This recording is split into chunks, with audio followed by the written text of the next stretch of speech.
गंदम, जौ, शहद और मकई से जो शराब बनती है, ये हजरत इमाम आजम इमाम अबू हनीफा रहमतुल्लाह अलैह के नजदीक हलाल है। और ऐसी शराब पीने वाले पर हाथ भी कोई नहीं है, ये हिदायत में लिखा हुआ है।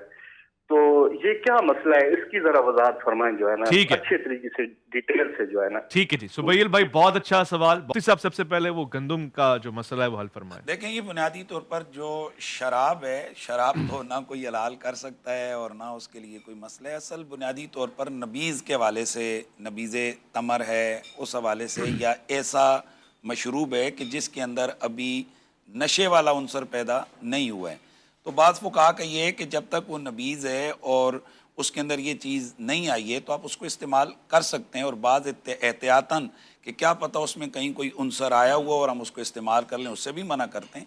ये वो एक इख्तिलाफ़ है, आम उलमा को इस चीज़ का पता है, जिसके लिए उन्होंने लफ्ज़ शराब इस्तेमाल किया। माज़अल्लाह कोई भी मुसलमान शराब को हलाल हरगिज़ नहीं समझता। दूसरा, जो शहीदी साहब ने मुअत्ता इमाम मालिक की रिवायत जो बयान की है, तो बुनियादी तौर पर ये जो रिवायत है, ये रिवायत मुनक़ते है, यानी अच्छा। सनद के एतबार से कमज़ोर है।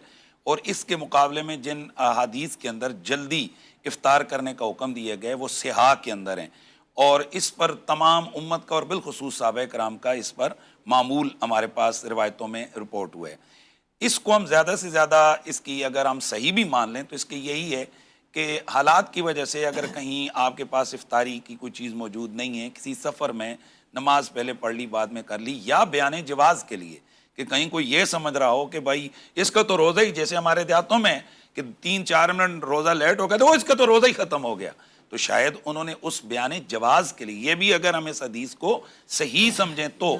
लेकिन जब हम इसको समझ ही मुनक़ते रहें तो इससे ज़ाहिर है हमारे लिए ये है कि उन अहादीस को प्रायोरिटी हासिल है कि जिनमें पहले वक्त में इफ्तारी करने का हुक्म दिया गया है। ऐसा भी नहीं है कि पहले वक्त में आप इतनी जल्दी कर लें कि जनाब अभी वो सूरज की किरणें भी नज़र आ रही होती हैं और बाज़ जगह पर अज़ानें और उठर शुरू हो जाते हैं, ये भी अपना रोज़ा ज़ाया करने वाली बात है। ठीक होगी मुफ्ती साहब, इस पे कुछ इज़ारे मुफ्ती साहब ने माशाल्लाह वजाहत कर दी। शराब का जो नबीस का मसला था ना, उसमें फ़ुक़हा ने ये लिखा है कि देखिए अंगूर और खजूर और गंदम और जौ ये तो हलाल चीज़ें हैं, जी। तो उसका जूस या उसका असीर तो हलाल होगा। शराब वो कब बनती है, इज़ा गला वश्तद्दा। फ़ुक़हा ने लिखा है जब वो जोश मारे, गाढ़ा हो जाए और उसमें नशे का उनसर शामिल हो जाए, तो फिर कुल्लु मुस्किरिन और इस तरह की जो चीज़ें हैं उसको जमा करके, तो वो शराब की हिल्लत का कोई भी हुक्म नहीं देता।